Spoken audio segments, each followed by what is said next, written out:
Here now is Karl Rove, former senior advisor to President George W. Bush, Fox News contributor. I will ask you right out of the gate, what's your take on that? Well, I think a little bit of it might be sour grapes. Senator Flake, who I know him well, a good man, but obviously bitter about facing a re-election battle in which he was opposed strongly by pro-Trump forces in Arizona and unlikely to win either the nomination or the general election as a result. Having said that, look, let's be honest. Governor John Kasich has been running from the moment that he refused to give his welcome speech in Cleveland, Ohio. And it's the rare Republican president who escapes about half the time they get somebody who runs against them. Richard Nixon had somebody in his 1972 reelection campaign. Obviously, a little bit different circumstances, but Gerald Ford had a primary in 1976.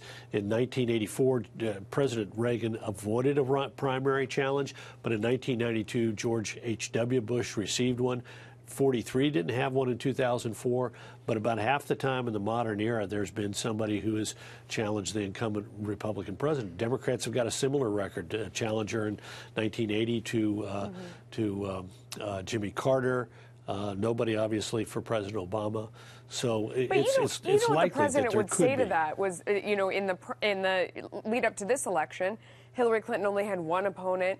It was somebody who, looked like he had no chance, and then he came from out of nowhere and almost crushed her.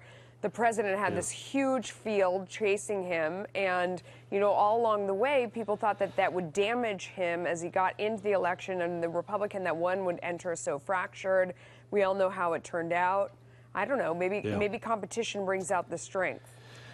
Well, competition does bring it out in the initial election. I think political scientists would argue that if a president is challenged in his re-election seriously, like, for example, in 1992, George H.W. Bush lost a couple of the early primaries to Pat Buchanan, that's a real problem. Obviously, the 1980 election where Jimmy Carter faced Ted Kennedy right up to the convention itself was a problem for the sitting incumbent.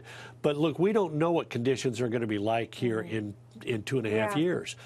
We can say this, that President Trump would be damaged if somebody ran credibly and got 15 or 20 or 25% of the vote consistently, because they would be, in essence, making arguments that would allow Democrats, if they were smart, to pry some of those Republicans or soft Republicans away.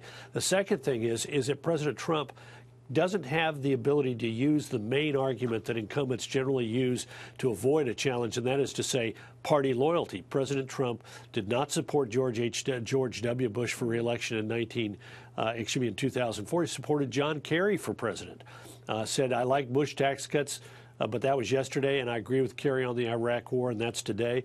In fact, within a year and a half after the 2004 election, President Trump, or excuse me, about 2 years after the 2004 election, then Mr. Trump was calling for Bush's impeachment. So he can't say, look, I'm a longtime Republican, party loyalty, party loyalty. He's going to have to make, if he does get a challenge from Kasich or Flake or somebody yet to be named, he's going to have to make it on the basis of his record and the issues. Before we run out of time, let me ask you about his trip out to California.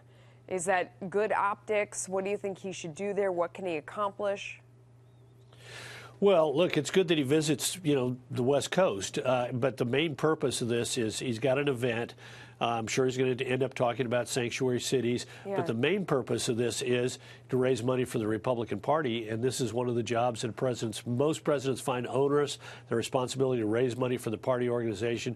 But in this year's election, as in every midterm election, the president's ability to raise money for his party is one of the advantages the incumbent party has, and the president's party is going to need all that help that it can get. Yeah, and from the looks of it, he loves doing it. So I don't know. Yeah, he does. That's helpful. He does. It's one thing that's helpful whether it's a rally or a private reception, he loves getting in front of the friends. Yeah, exactly.